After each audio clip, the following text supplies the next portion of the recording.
So if it's a credit card, you know, and it's, well, at least 4 credit cards, and then they all report to all 3 credit bureaus, so that we want them to report to TransUnion, Equifax, and Experian.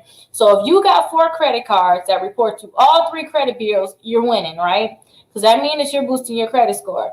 Now the thing is, if you want to determine, is the card good in general? So that card, if it's reporting to the credit bureau, you know, you're keeping the balance low, it is most likely helping build your credit, right?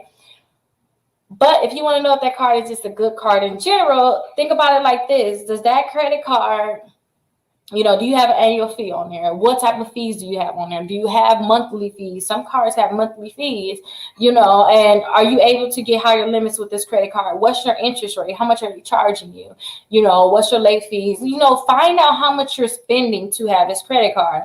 Like when you guys have credit cards, understanding that you're paying somebody to borrow money. That's all you're doing. You're paying somebody to borrow money. So you want to see at what rate. What do you have to give up? So when it comes down to this credit card, just see what is your fee on it. Do you have an annual fee? Look at like your fees on it, and your annual fee and your interest rate. The 2 things I look at first, just to know, okay, this is a good card or not.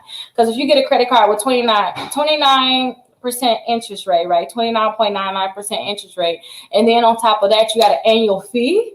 It's like, wow. Annual fee, depending on the credit card, is just something, especially if your credit is really low and you probably got one of them starter credit cards. Like I know Credit One Bank, they have an annual fee. That's not something you want to keep forever. You don't want to pay to keep a credit card, or that's like paying to keep somebody money whenever you need to have it. And so many credit cards out there don't even charge annual fees. So you may want to look into those type of credit cards. But again, make sure you guys have at least 4 credit cards. Make sure you guys have at least 4 credit cards.